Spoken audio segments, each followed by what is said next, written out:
button on my Zoom. So a couple of things we can't control is, and I've wanted to have Neil on the show for a long time.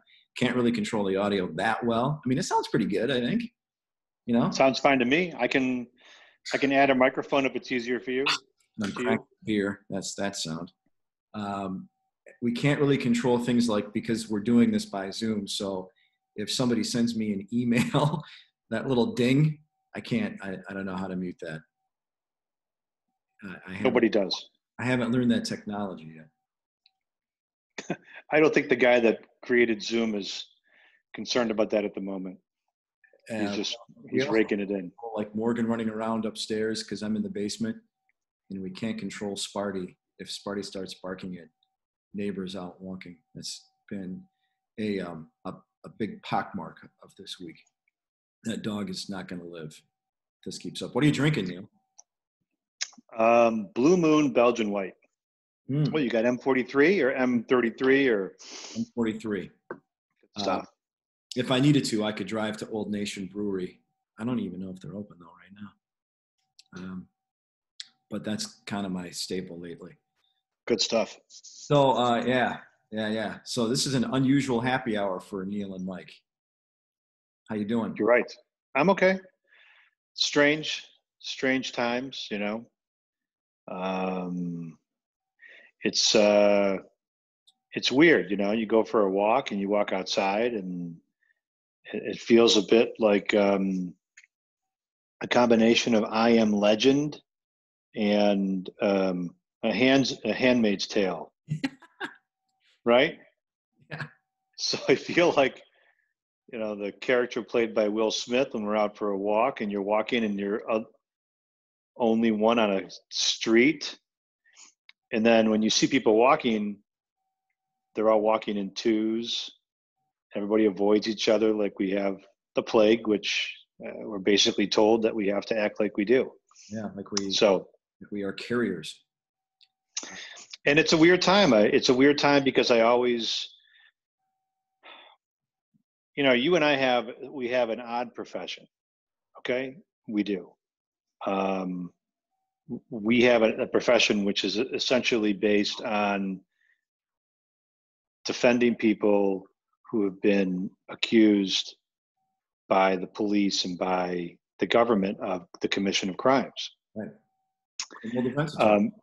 So, you know, in a perfect world, of course, there would be no crime. So we would be out of a job, which would be utopia, which, I mean, look, we could all sort of wrap our arms around that and say if there was no crime, we'd live in a better society. The fact of the matter is that we don't just defend crimes, we really defend the accusation of people committing crimes. And as long as there's law enforcement and there's citizenry out there that have a beef or an axe to grind with one of our fellow citizens, there's going to be wrongful allegations or allegations that are brought that don't measure up. And that's where you and I think, both have really sort of tried to hang our proverbial hats as lawyers, right? We defend everybody, but really the goal is that to hold this, when someone brings an allegation, to hold the state to the highest burden possible and to try to save people from the consequence of what may be an allegation that's not supportable. Not to mention the people who are just outright innocent. But right now, the police I don't even know if the police are even investigating. And so we don't know what they're doing. I know cases that I've had where the police, I thought a week ago, 2 weeks ago, were on the verge of charging. And I called the detectives and they're just sitting on them. Sure.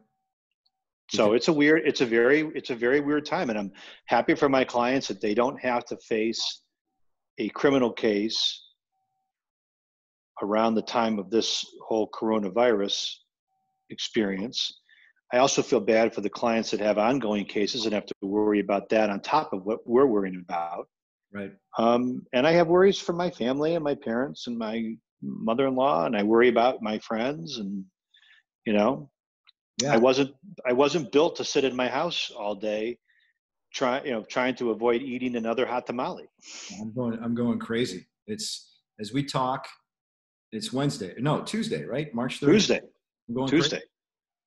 And just trying to be normal is the hardest part, you know? Well, and so there's this, This is an experience that I'm not used to. It's an experience that you're probably not used to.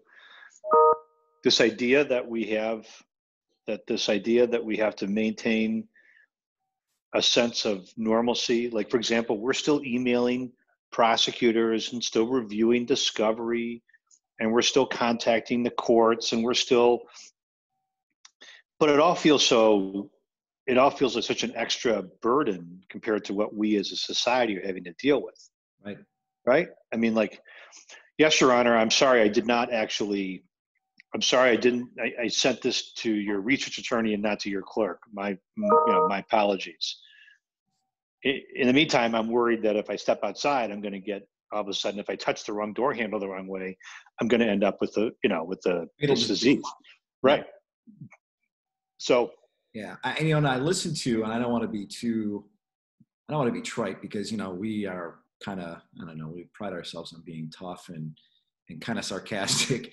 But I listened to Justice McCormick's podcast this morning on the Peloton, and she talked about, okay, look, lawyers, let's everybody, judges, prosecutors, everybody be a little more patient with each other during this time, because and that goes for staff. Show your staff an extra measure of patience, because it's just going to be, it's a new level of anxiety that, we have an anxious profession as it is. Right. Right. I agree with you. So I think those are good words. I think those are good sentiments. Look, I feel bad. I mean, we try to be rocks for our clients. And if I were to give a seminar to defense lawyers, one of the things that I think that young lawyers, I think I would talk to them about is that, look, we don't have the luxury typically of walking into the room with our client sitting there worried about prospective client, new consult, existing client, and conveying our own personal miseries or drama to our client. Our client isn't interested in that. Right. They're not interested in hearing about your vacation. They're not interested in hearing about how your plane tickets didn't. We're interested in hearing about how you are coughing, or that you have to live. They're not interested in hearing about these issues, and not because they're not good people, but because they're not there for a social hour for us. They're there to try to have us help them solve a problem. And the problem I see, Mike, is that it's very difficult for all of us to do that, because we're all of us, not just you, me, our clients, but all of us are in this incredibly hot soup together. And, you don't try not to swim and use anybody as a buoy to get out, but we're trying to just all tread water until this thing passes. So it's really sort of counterintuitive for guys like you and I, who have kind of built our reputations on saying, I know I got my own personal issues with my kid or my spouse or my dog or my mother-in-law or my mother. Got to throw mother-in-law and mother in there. Right. Yeah. But we put that aside, right? But this is really hard, because we've never dealt with this sort of thing before. Right. Yeah. It's taken. I think the courts didn't help. The judges didn't help. I'm going to be straight with that. They felt maybe Justice McCormick is they're coming to but they didn't help in the beginning of this thing. They didn't. And you did a lot of social media criticism about how local courts were both unequal, yes, and they almost took this. Look, we're hard-nosed guys. We're tough, but I almost feel like maybe some judges were a little too, not passive, but it's fine. We'll be fine. We're not going to shut down. We don't want the voters to think that we're wussies for some unknown set of data that some jack-o'-mole scientist interpreted. Yeah, I don't know. I don't know what it. Look, there are some judges that have sought the bench out as a place to do genuine good, right? There are others who sought it out as a bonus for being a political supporter of one of the powers that be. And there are others that sought it out. They thought it was their destiny to be a judge, maybe by birthright or whatever. Yeah. But there are some others who sought it out as a place to not have to do what we do, as a place of refuge. The anxiety. And I find that so the judges that were increasingly dogmatic about their dockets and pushing us to come to court and hold preliminary exams and sit within a couple of feet of our, foot of our client, judges holding criminal calls, cattle calls, right up until the very last minute of, that was, I couldn't believe it. That happened in a county near you. It did. I was surprised. I was disappointed to hear that there was, in fact, I was aghast when I'm like, wait, what are you doing? Oh, I just left the court. There's a normal criminal call. And for your listeners, criminal call basically is like a cattle call where the judge calls in, 60 cases or 50 cases. And because courts are public places, we've got prosecutors, defense lawyers, defendants, deputies, court staff, family, observers, victims, people who complainants, In the pursuit of the docket, the case flow management.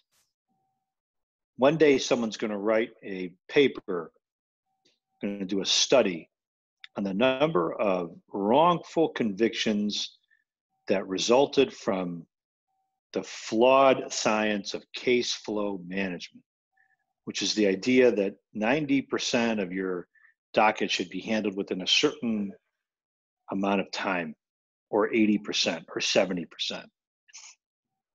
Right. And I think that's what happened. The judges were just too... that, because that gets... What's that? Every single judge pays attention to that, because that's publicly available, and Scale told them they were going to make it publicly available with the idea that comply with these guidelines and move in your cases, or you're going to get an opponent who uses your, slow turnaround from start to finish as a campaign issue. It's totally ridiculous, because who has ever said, I felt like I got my day in court because it got started on Monday and it ended on Friday? That's not the... No. And how about the fact that even though the courts have discretion, which they do, to have their cases heard on different, you don't have to have every case heard on a rock docket. The measure is not that every surgery has to be done within 15 minutes. The measure is some surgeries, you're dealing with trying to repair a scar, that could be a 1 minute, a wound that's too deep. You have the person come in. It's technically an office procedure. It's a surgery. They sew you up, they clean it, they sew you up, and then you're out the door. That could take 2 minutes to 5 minutes. But some surgeries take 18 hours.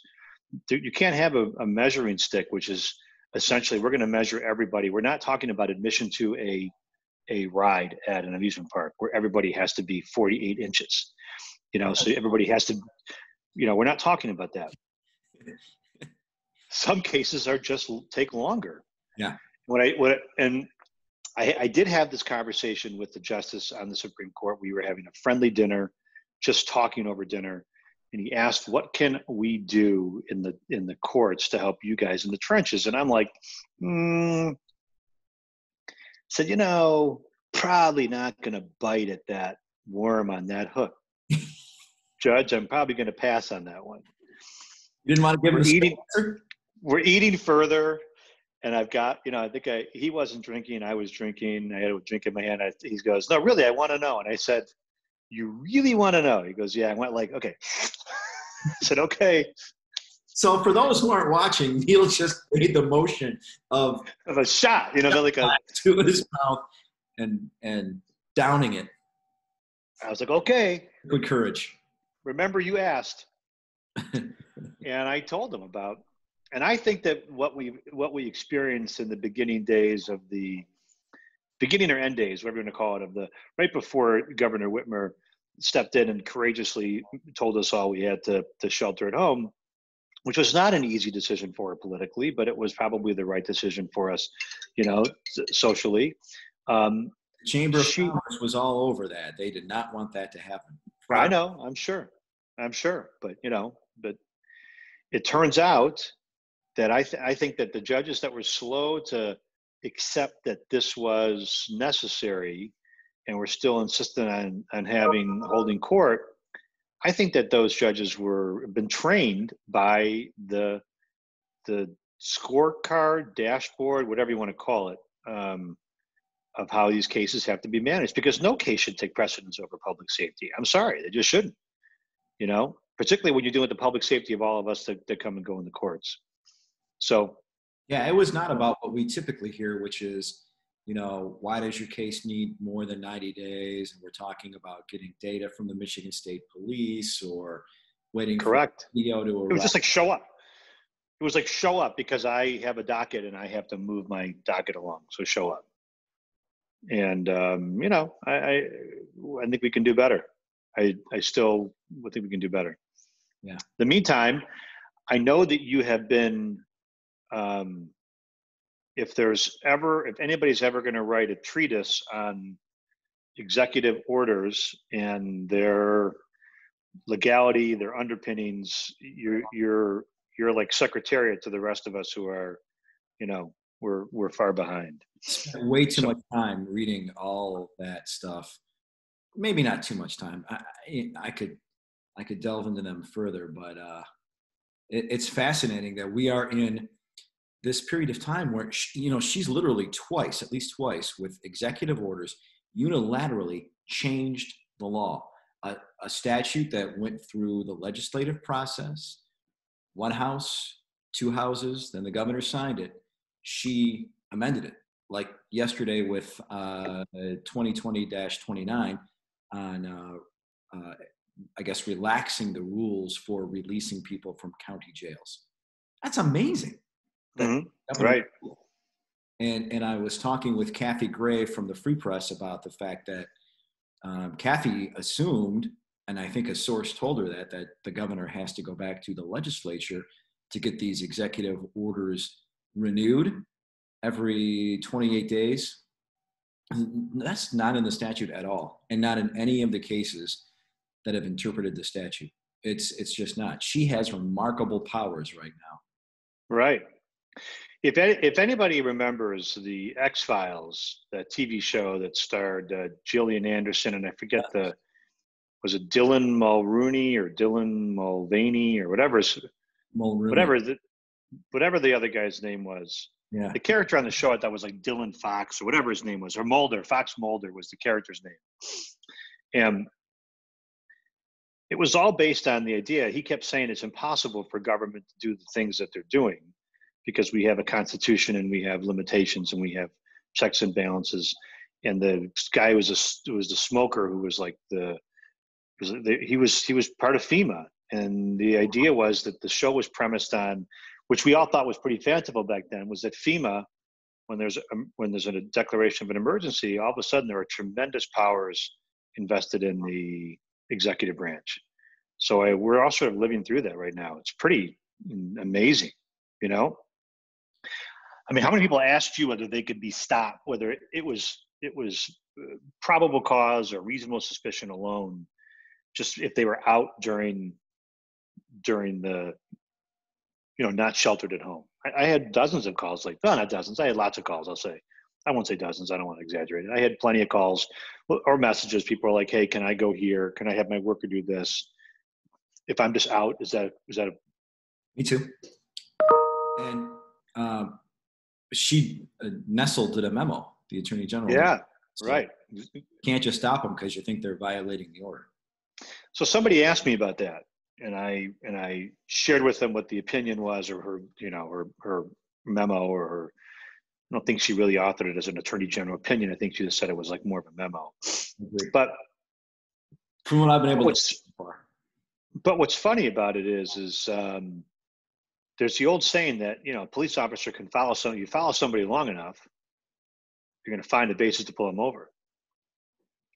So, look, no one is going to drive. Maybe you can drive to the corner without, but you can go a mile over the speed limit, 5 miles over, 4 miles over.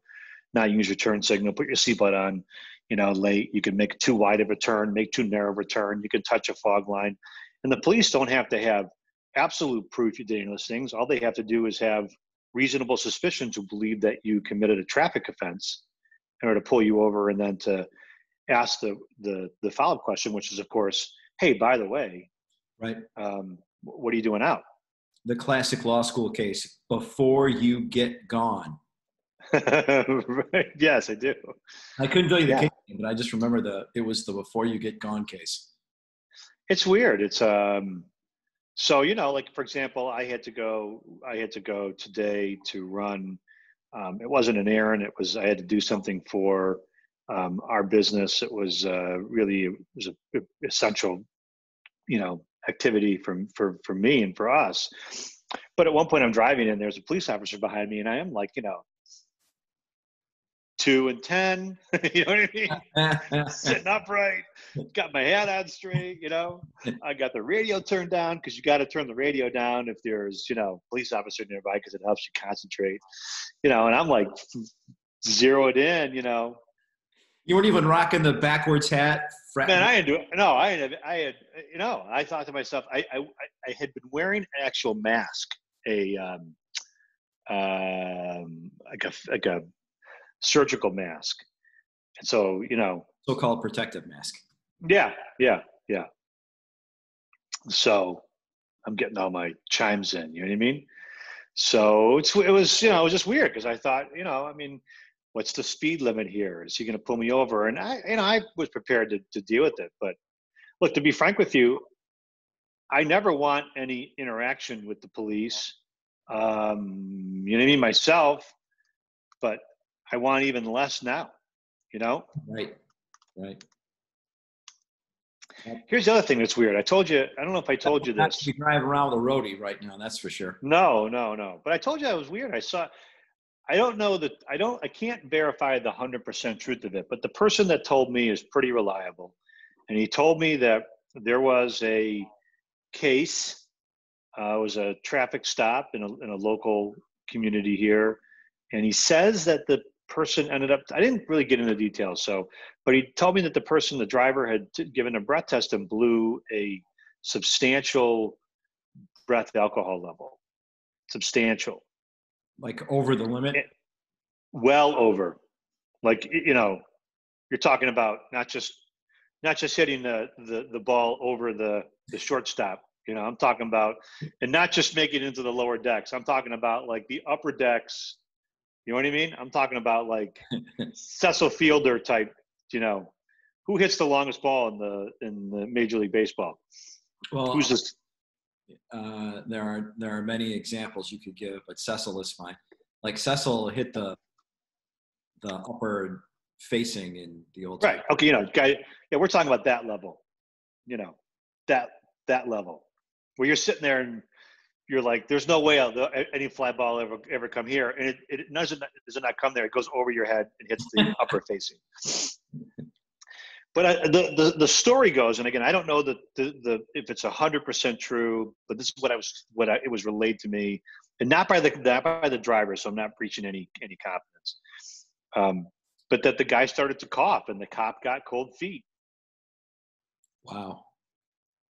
So I don't know. Again, I don't know the person. I only heard the story from somebody else who said that if this had, hey, I was going to refer this case to you, but it's not a case because, and I'm like, what happened? And he tells me the story. I'm like, wow. Arrested. Huh? Not arrested. Oh my gosh. Yeah.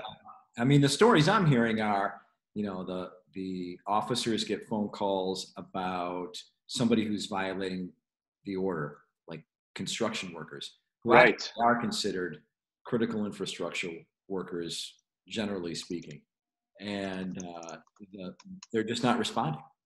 I'm not going to go to that because that's just dumb. We have much more important things to do with our time. So, yeah, it's I don't know, man. It's a different time. You know what I mean? Like, somebody told me today that a very famous doctor who had separated conjoined twins years ago died today of the coronavirus. What? Yeah. Not the original conjoined twins. What do you mean the original conjoined twins? Like, you know, that obituary about you know what I'm talking about, the first Siamese twins. I can't remember their names, but Mo Rocca did a whole thing on the very first Siamese twins. Couldn't have been that guy because that was, no, I don't. I think, 19th century. No, early 20th century. I guess I'm no, because I mean no, it was someone who was in his 70s and he was like a famous doctor, and I just heard the story that he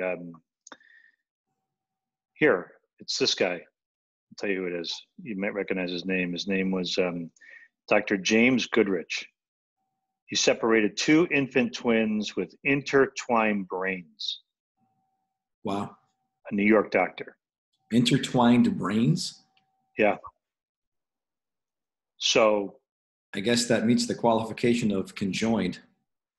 See your about the baseball going to the upper deck. What's that? Yeah, right. So you're thinking it. The baseball. Okay, so I mean, but just so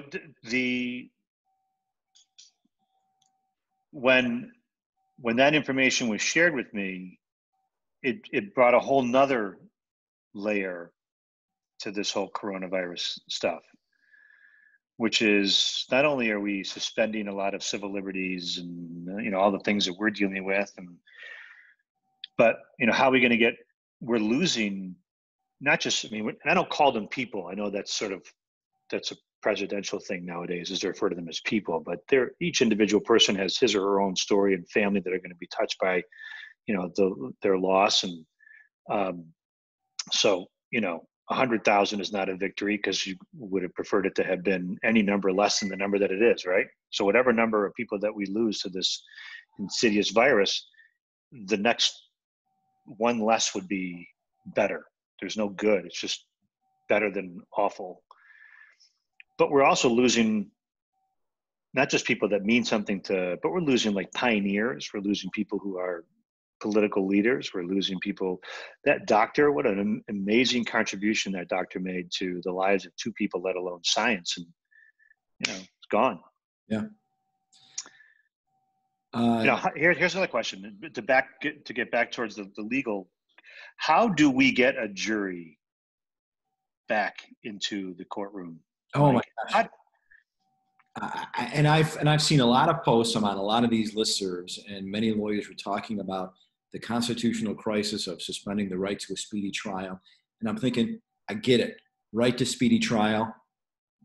Yes, no problem. But who wants to be that accused person sitting in front of a jury who are beyond psychologically bent against you because you forced them to come into a place of danger? Assessment of corona. There aren't many. I know there are some lawyers that are out there kind of, banging the drum about the right to a speedy trial. Not many lawyers I know are trying to hustle their cases through the courts. Most are trying to take the time that we can get to work the files up properly and to make sure that we know everything and not be, rushed against that metronome. But I do think that when the day comes, whenever it is, whenever some judge says, okay, we're bringing in a jury, when this thing is over and the shelter in place rule passes, the disease is still out there. Right. People trying to pick up the pieces of their jobs, family lives, etc. That's still there. You're going to bring you're going to bring in 50 to 100 people in a felony case, bring them all in for a jury day. It's going to be that way for a couple of years. Going to bring them in and they're going to sit there and they're going to think that they just got their job back, or they got to figure out what to do about their, they don't, all the pieces that are, but no, we want you to sit and we want to ask you some probing questions about how you feel about, and the questions that we would normally ask. Think about the things that I've spent plenty of time in my bubble focused on some of the things that police officers have done that I have disapproved of, or that I think are not credible. But we have this is beyond 9/11, post 9/11 type, where we were in that yeah, where we had a concern about, and I had it after that, a concern about how do you address issues related to first responders in front of juries. So here we are, we're going to now do this. We're going to, hey, officer so-and-so, you just survived the coronavirus. You just survived the, first near apocalypse, so it seems. But you had it out for Right. Johnny Joe here in this drunk driving case. You were going to make your bones on this case. That license plate light was really on, don't you? Right. Don't tell me that there was a, you're exaggerating when you say that there was a air freshener hanging from the rearview mirror. It wasn't hanging there at all. You know what I mean? Guys will look at us and go like, hey, Nichols, I just lived through the apocalypse, drove 500 coronavirus patients to the hospital, you know what I mean? And sequestered myself and my family. I think I'd give a rat's ass about your clients, hanging air freshener. I don't know. It's a new pair. It's going to be very unusual, right? I mean, you're one of the best cross-examiners I've ever seen. You're going to have to take it up like not just one notch, not just two notches, but you can't even see how many notches you're going to have to take. So it's a kind compliment coming from you. I don't know that I've earned it, but I appreciate that. We've done trials together. We've done cases together. Every time I've done a case with you, I've learned, more than I think that I've contributed to the pot of learning. So I pay you the same compliment. How do you, I don't know if this is what you want to talk about on your show or your podcast, but imagine we're doing this. So what is that level of cross-examination? What can you see that gets us permission, which is really what we're seeking, right? Is permission to be critical of these first responders and these heroes. What gets us there? I can't even imagine that scenario right now. You have to really think about where your jury is coming from on any given set of facts or jurors. And, we're watching them, of course, the entire time that they're in the room with us. But how do you get there from, okay, we just all came out of this plague and, thank God some of us made it and some of us have jobs, to, okay, now I need you to focus and pay attention and think about, where this officer or this expert witness for the government or whatever, or eyewitness, where this person who really doesn't want to be here any more than you do, how are they fallible? It's going to be a good question. We're going to have I guess what I would say is, if I had to sort of start, I don't want to get too trite. I'm had to think about it. A lot of it's going to have to come during jury selection, during voir dire, and talk about these issues and just talking to them about their own experiences through this, because what we do in court is going to seem very trite compared to what we all went through. Right. It's going to be hard to take that civic duty seriously. Right. It is. I mean, no one's going to want to sit there. Everyone's got other things to do. But I just, who's going to want to do that? I don't know. That's going to be the real test, right? And as difficult as we may have it, in our cases, the civil lawyers, and I know that Wendy and Jim, and I don't know if Matt does civil or does kind of both, but I know Wendy and Jim in your office, they're going to have it even, and you, because I know you do some civil cases with them, going to have it even more challenging. I'm going to give you a recommendation for an article that I listened to this morning, along with Justice McCormick's podcast. But it was an article that, and you can actually listen to the audio version, but it's Yuval Noah Harari. I'll send it to you. Okay. World after the coronavirus, and it was a lot about I want to see it. What he says is the false choice of privacy and health. Hopefully people will get on board with, I can still be careful and make smart choices about my health and keeping myself and my family healthy, but doing my civic duty and protecting my individual rights and privacy as well as that of my fellow citizens. I'll send it to you. Yeah, this is, so weird. I don't know, man. I'm like, I kind of want to close with this. We talked on Monday. It was Monday, right? When the whole thing was going down? Yep. Several times.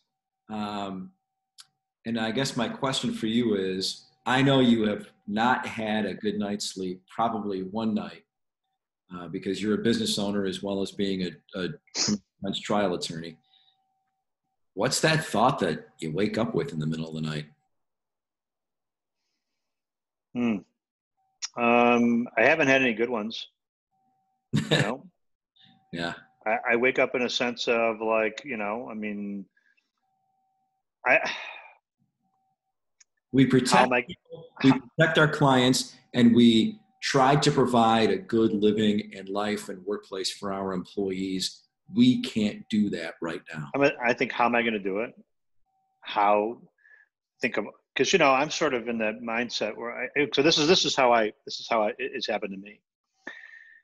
I have been thinking, it's a plague, it's a gift, whatever it is, be able to think 5, 6, 7, 10, 15, 20 moves down the board, right? The gift is that you can see them. The problem is that there are a million possible moves. So once you start ruminating about what all the moves are, you can get really overwhelmed. In a trial, it's great because you can kind of see things coming and where they might go. But I don't know, man. I don't see the path here. So I have to have a lot of faith, and I have to sort of let go of the control of it. And I'm not very good at that. And so this is very, very, very scary for me. Scary for my staff, scary for my family. I've woken up with, a sense of like, when I wake up and I can feel the almost the blood pressure, if you will, like kind of take over, and I feel like I have to get back on this bicycle again and try to make it go and get out to the other side. This is not what I signed up for. Not what anybody signed up for. Right. It's just, so I don't know. So I have a sense of dread. I have a sense of fear. My once ringing phones, I look at the phone and I'm like, no new calls. Operator, you check my line, please. Hello. Hey. Yeah. Is my line working? So this is one of those, I wish I were one of those guys that was just super chill throughout the whole thing. I'm not. I'm trying to find my moments where I can work on my cases, trying to find the moments where I can contribute to the dynamic of my household, trying to find the moments where I can attempt to talk to some potential new clients, and I'm trying to find the moments to maintain some level of like sanity to take some deep breaths. This is just, right. I don't know, and I have good friends like you, people we talk to and try to help us get through it. Look, there's got to be another side. There's got to be there is a end to this tunnel. There is an end to it. We just don't know. And in the meantime, the people who are counting on you, Mike and Wendy, the people who are counting on me, that's just, it's like you've taken on an added responsibility to your clients, of course, to your family. But now on top of that, we have an added responsibility. We're trying to meet that to the people that, you want to have your office when you come back, when you're outside of this thing. Right. You want to have your law firm that you've worked hard to build, not to be selfish. I'm not saying that's the only thing that matters in the world, that people's lives are being lost. And that is, of course, important but when we put aside the life and death of it, we just talk about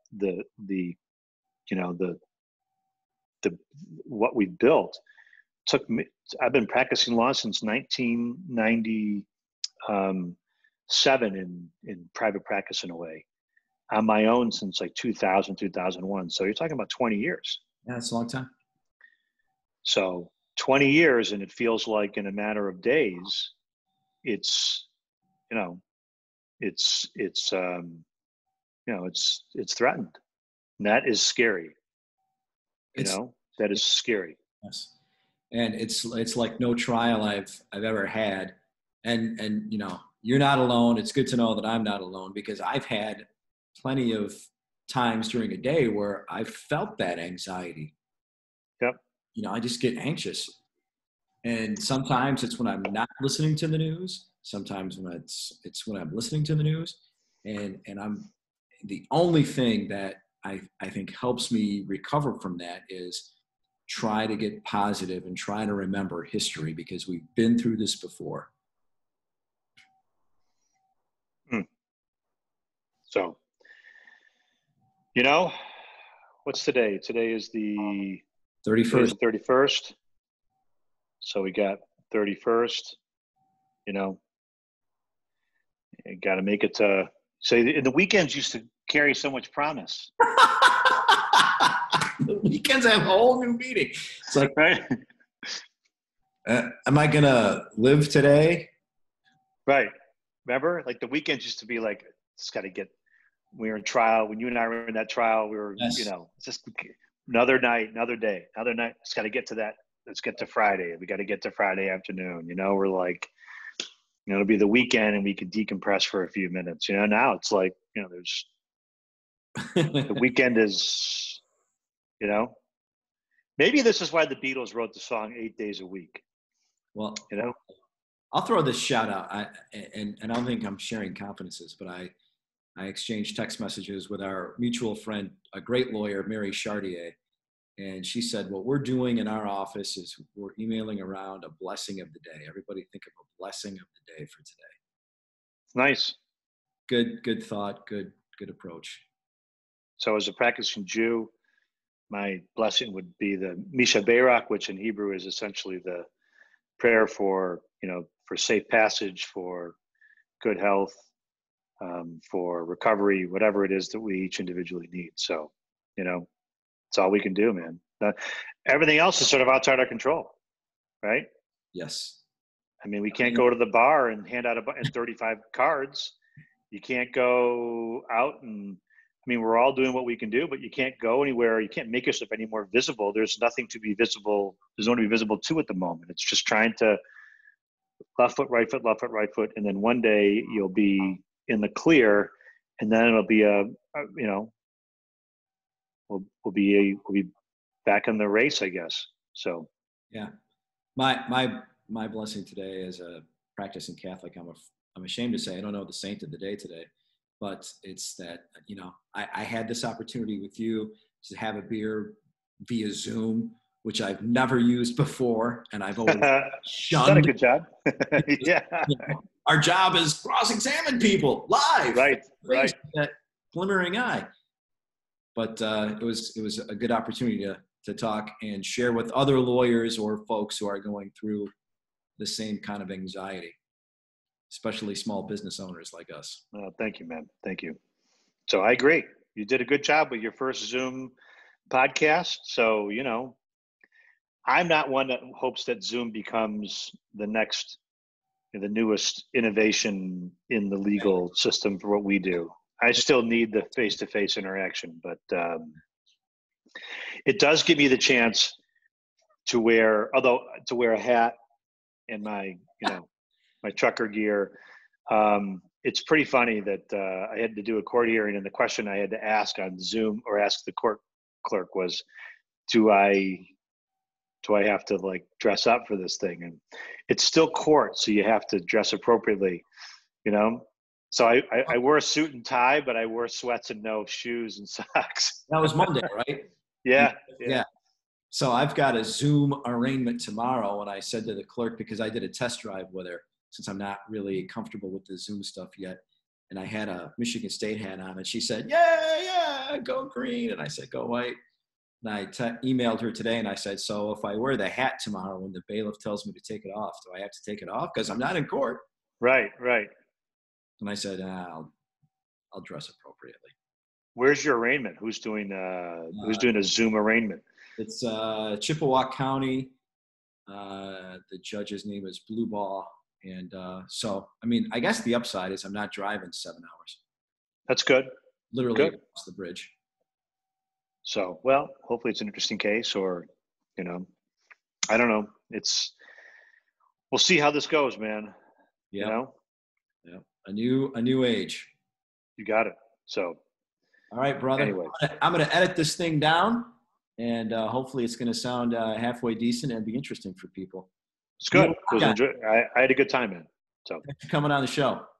Thanks, man. Be good.